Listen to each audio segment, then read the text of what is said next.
Hi, and welcome to the 12th episode of the Language Meanderings podcast. My name is Jonathan, and today we have a special guest. Her name is Jessica Elliot. She's an online English teacher based in London, and her website is Sky Blue English. So welcome to the show, Jessica. Thank you. Thanks for having me. So how is the English teaching going on online? How long have you been teaching?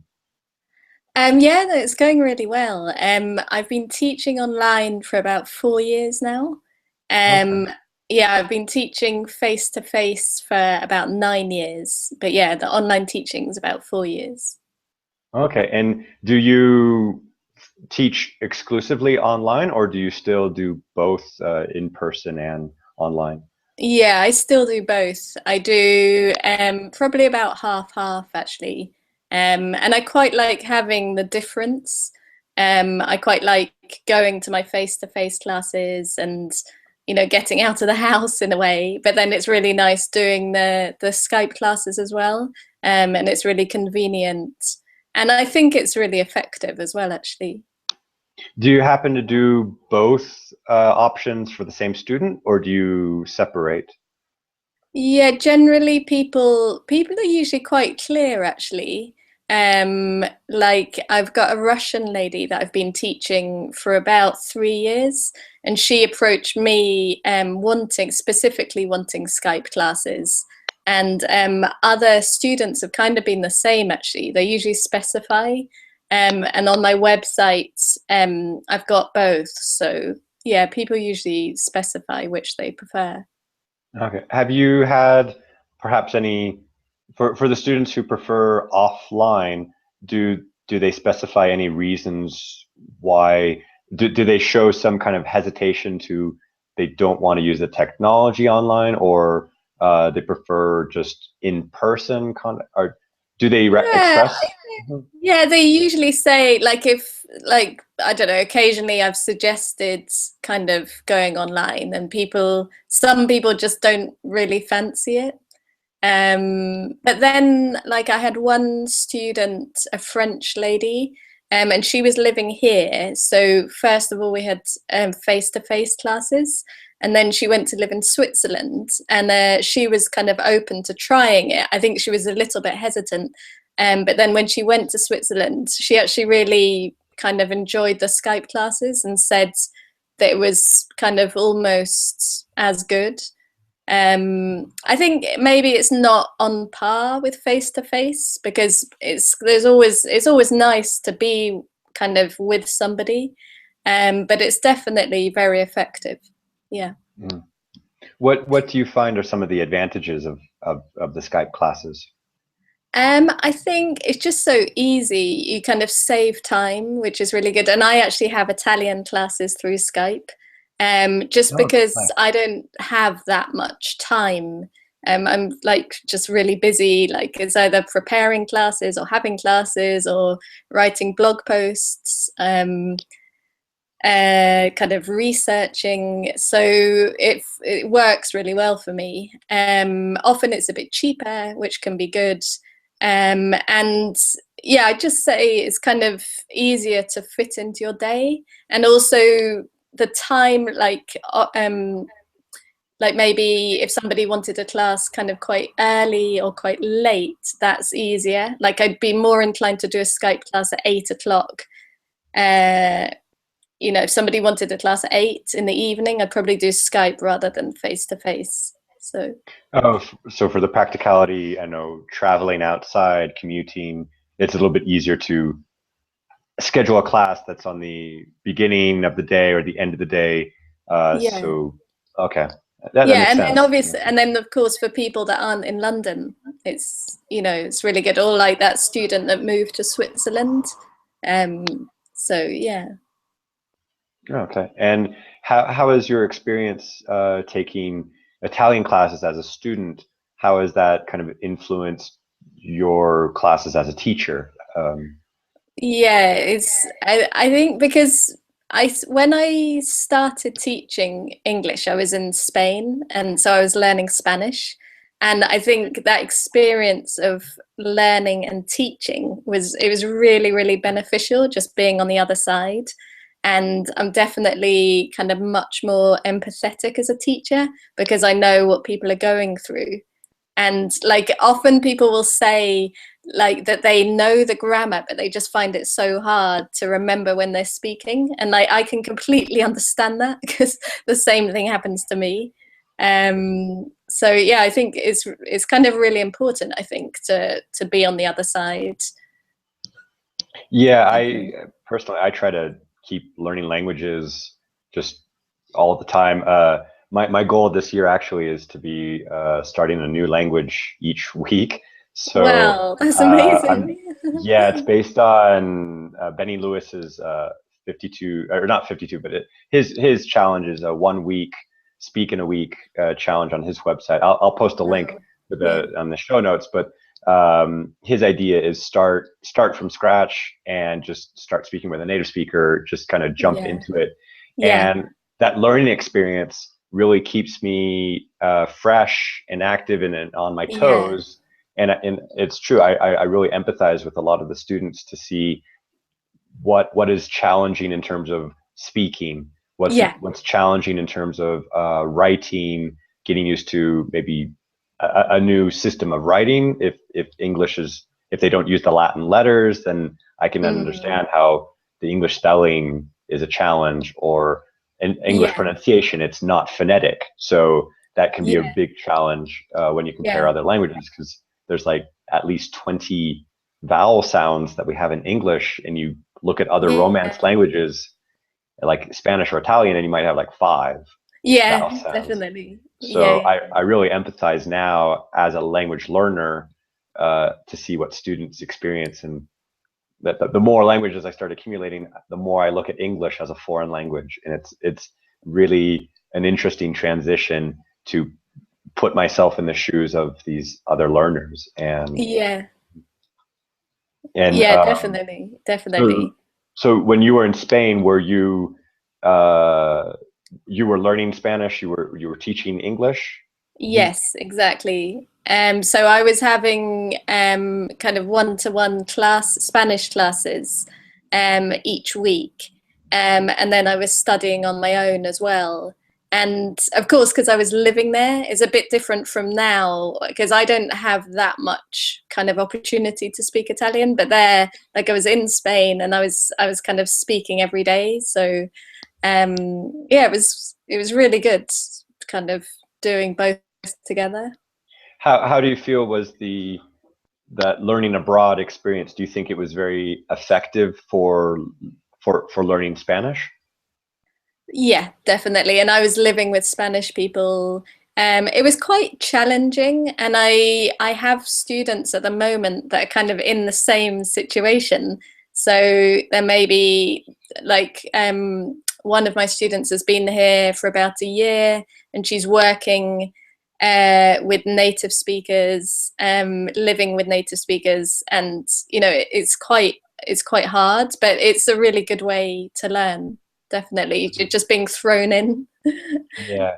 Yeah. I've had a kind of a mix of experiences, because I lived in Paris for 6 years, and I've now been in Mexico City for over 7. And when I compare the two experiences, I say, like, well, I studied at the university when I was in Paris, and I had to speak very formally with my teachers. I had to work on very formal documents for the university, essays, and those documents. So my French got really advanced, and when I started teaching business English there, a lot of my students gave me their formal documents that they wanted translated or to work on. Yeah. So they forced me to really have a high level of French.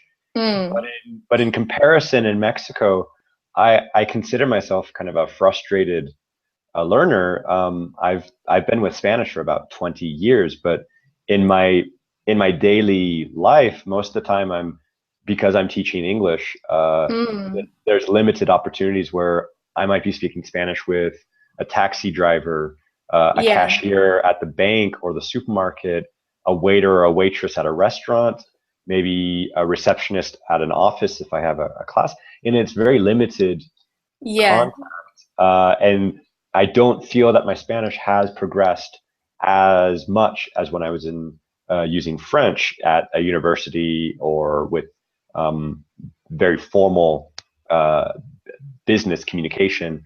And so the living abroad experience can be very subjective. I think if you integrate yourself, it can be beneficial. Were you living with like flatmates? Yeah, and I think that really helped, because as you said, like I was teaching English, so I was speaking English kind of every day, like for most of the day. But then when I went home, and I was really like keen on learning Spanish, so I was making a big effort as well.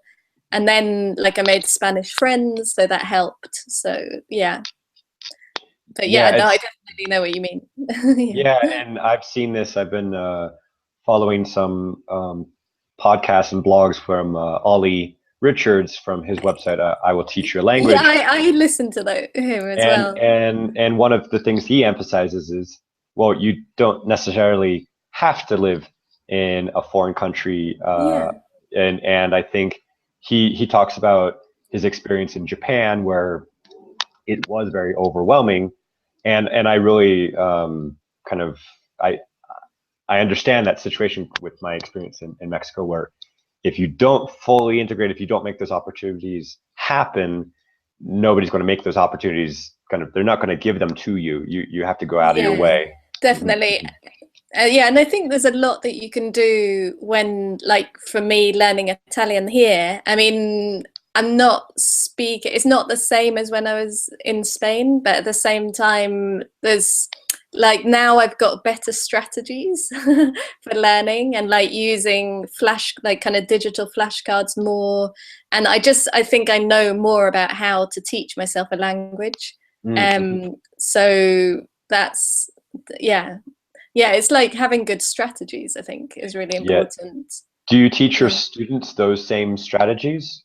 Yeah, definitely. Yeah, I think that's one of the nice things, is that you can pass things on, and when you discover something like flashcards deluxe or Anki, like when I Mm-hmm. started using that, I was like telling like everyone, like you have to kind of download the app, and yeah, definitely.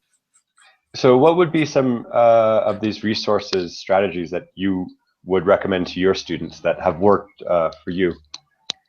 Um, I think definitely the flashcards. I really like News in Slow Italian, and I use that kind of every day. I'm kind of using that at the moment. And there's an English site called Breaking News English, and I think that's really good. So there's a news story, and then the guy that runs the site reads the story in English, and then there's activities and exercises. So I Yeah, think I've that's, yeah, I've come across that yeah, website before, and yeah, it's an excellent source. I don't know how much work it takes to develop each article, but for listeners who aren't familiar with this website, there's usually a short text from actual news, and then it's adapted to several levels. There's beginner, there's intermediate, there's advanced, yeah, and yeah, it goes through a whole spectrum of exercises. There's reading yeah, comprehension, vocabulary exercises, grammar, fill in the blank, yeah, listening. It's just kind of a whole buffet. I mean, for teachers, it's excellent source to kind of get ideas for how to adapt some kind of a text or an exercise. But and even for the students, it's wonderful for just there's a whole variety of exercises that can be done with the same text. yeah, yeah. No, it's really, I really like that.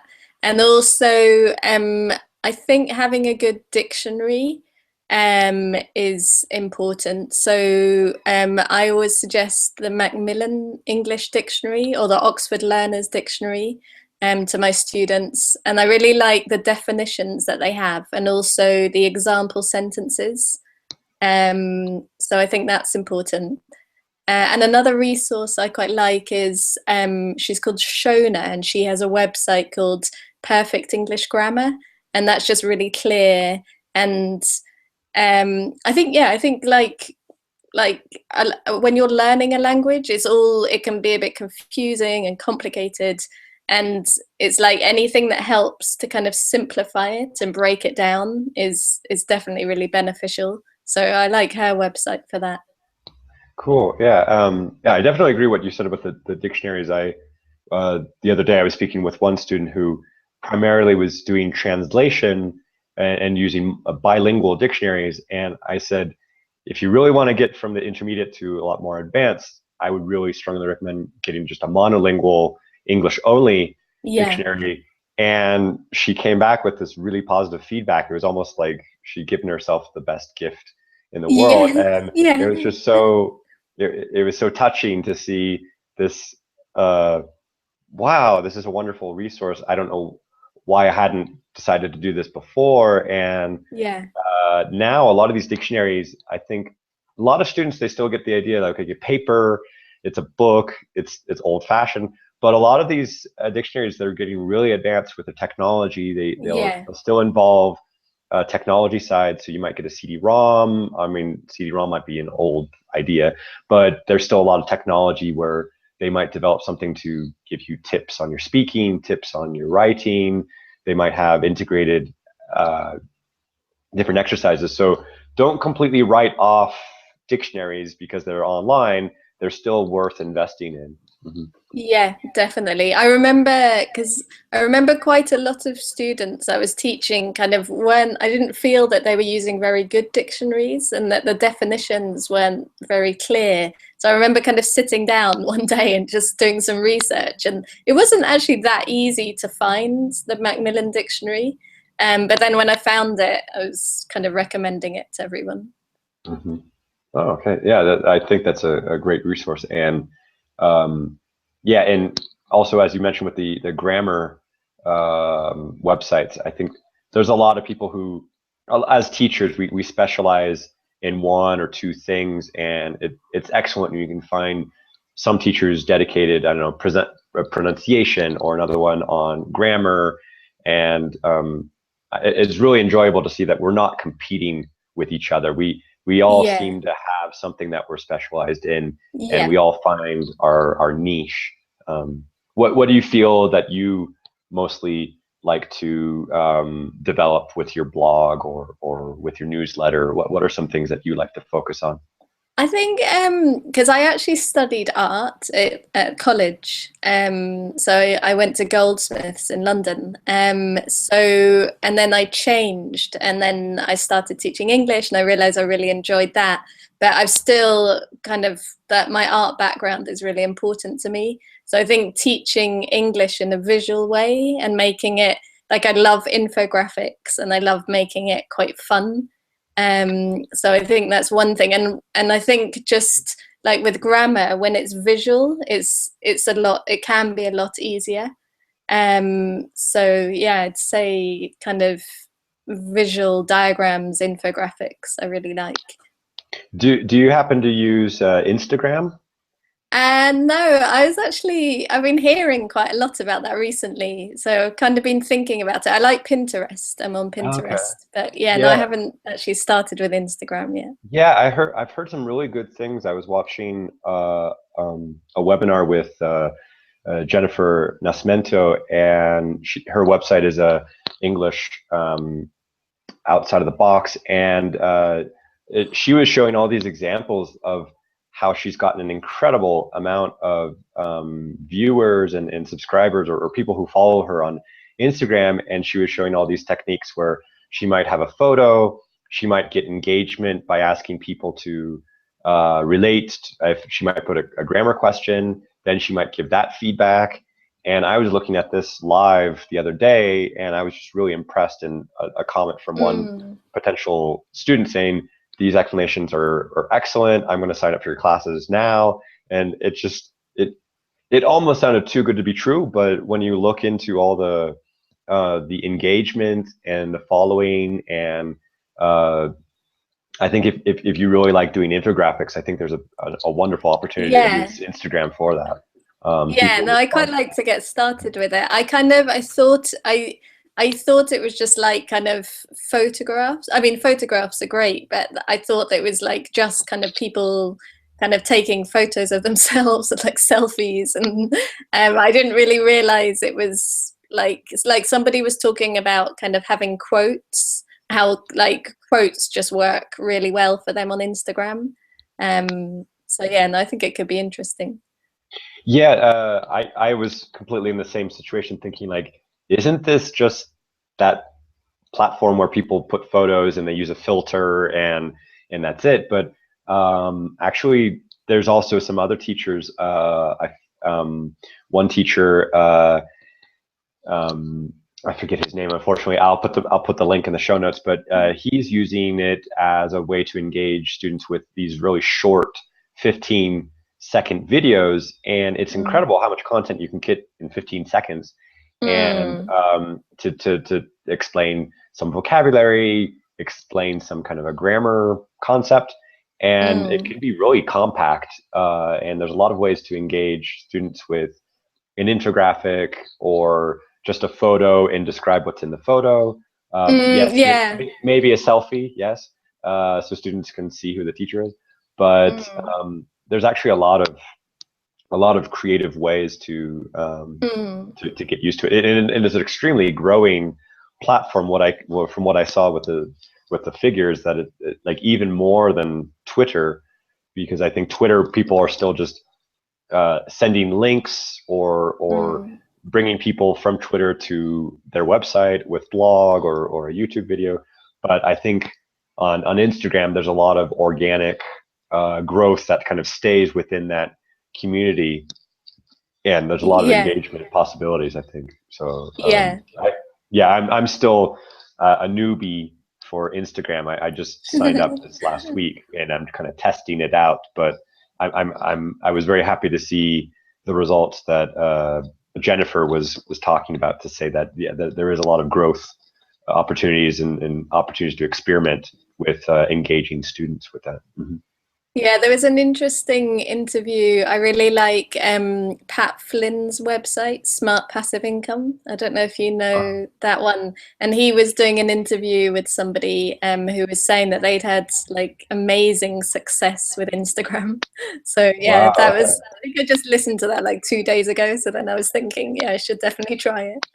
Okay, yeah, we'll definitely, if you can send me the link, we'll post Yeah, that I'll send you in the the link notes for so that. listeners can to find that as well. So yeah, there's a lot of great resources out there. It's just the hard thing right now is finding them or being aware of them. So, Yeah. mhm. And what kinds of things do you like to share in your newsletters? I've heard good things about your newsletters. Yeah, I'm really enjoying the newsletter actually. I've done, I think the last one was the 35th issue. So yeah, what I do is I write a story, just like a story about my week. And then I have like glossary. So it's just like words that maybe people might have heard them but might not be quite sure what they mean. And then I just give some tips, and then the phrasal verb of the week as well. Nice, nice. And yeah, I think I was telling you in the email, I'm gonna have a podcast where I actually read the text, the story that I've written, and then go through the glossary, because a few people were saying it would be useful to actually kind of have an audio version. So that's going to be, I'm kind of aiming for the 1st of April for that. Nice. Okay, so how should people sign up for that? Just on the home page, if you just scroll down a bit, there's people can just put their name and email in. Okay, and for people who are listening, what is the URL for your website? So www.skyblueenglish.co.uk. Okay, and if they want to sign up for classes, that's also through your website as well. Yeah, or they can just email me. So it's Jessica@skyblueenglish.co.uk. Perfect. Okay. And what other projects are you working on currently? So you've got a podcast that you're working on, and you're focusing on your Skype classes. You have offline classes. Yeah, I'm quite busy with classes actually. I'm also trying to grow the blog as much as I can. And then, yeah, because I'm also doing some kind of exercises with the newsletter. So that on my blog, so as well as having the audio version, people will also be able to do some exercises with the vocabulary, kind of fill in the blank. So, because I just thought that that would help, rather than it just being passive, people actually kind of, it'll be like an active exercise and people actually have to use the words for the exercise. And Yeah. how is that exercise? Is that kind of a static exercise that if you saw it one time, it would stay the same content, or is it dynamic? No, it's static. But then because like I have a new kind of story each week, there'll be like a new exercise each week to do with that vocabulary. Um, but I think it will be quite good because people have to put the word in and then check the answers at the end. So it's like you can basically keep on doing it. So it's like even if somebody's done it, they can go back to it. Um, Mm. so yeah, I think hopefully it should be quite helpful. Yeah, I guess I'll use this opportunity to plug a new project I'm working on. I've been programming in JavaScript, HTML, CSS for about 3 years now, and I've been developing a lot of dynamic exercises, and pretty soon I'm going to be getting a webinar up for teaching teachers to integrate some of these simple kinds of exercises. I think this would be probably a perfect example where if you had a glossary of vocabulary items, it could create a dynamic exercise and perhaps That's really good. a growing list of vocabulary items. So I'll keep you posted if you're interested in Yeah, integrating definitely. something like that. Yeah, because I actually found it really hard to find like a kind of fill in the gap exercise that students could then check. Hmm. They're on lots of websites, but I just found it really hard to find one. So in the end, I contacted a web developer, and she did it quite quickly for me, so it was Hmm. fine. But it's actually, I think there's a lot of teachers that kind of would struggle or are struggling with things like that.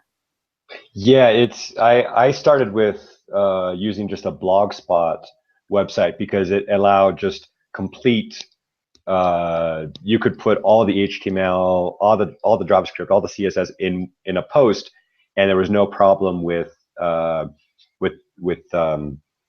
with like the platform. It didn't break it at all. And now I'm transitioning into using WordPress, Yeah. and I've seen a lot of people say no, using code in WordPress is very limited, very restrictive. But I have had testing it. I've had some positive results. So now I'm going to start getting this kind of webinar and this tutorial developed so that especially for teachers that want to Yeah. integrate some of these kind of dynamic exercises, and also for independent learners who Yeah.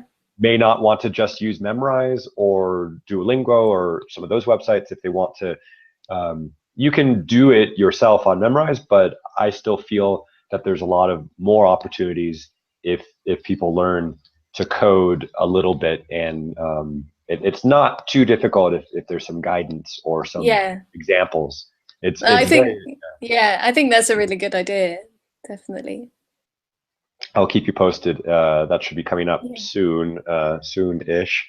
And but yeah, there's been some positive feedback from fellow teachers that would be Yeah. interested in learning that. So because we all have our websites, our blogs, podcasts, YouTube videos, and I mean, we're getting spread out on all these different platforms, but it's really nice to get engagement within our own website and to kind of cross pollinate Yeah. okay, you looked at my blog post. Okay, let's test the vocabulary. Okay, based on this vocabulary, why don't you check out my video? And my video is over Yeah. here on, and we kind of stay within the same website. I think there's a lot of great opportunities in the future if you can kind of add some kind of dynamic element to a website. Yeah, definitely, definitely. Yeah. Okay. Yeah, so that's just one of the projects I'm working on too. But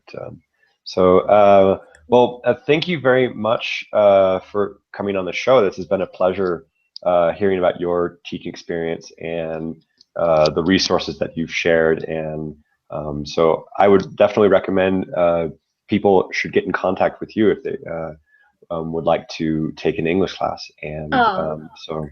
thank you. Um, It's been really, yeah, I really enjoyed kind of being on your show and chatting about learning and teaching. And yeah. Thank you. It's been a pleasure. So, and also, I mean, I have to say this because it's my podcast, but if people are interested in taking a lesson with me or finding more about my language meanderings, you can visit my website at hugginsinternational.com. That's HUGGINS international.com, or you can send me an email at hugginsinternational@gmail.com. So, thank you very much for listening, and we're looking forward to the next podcast.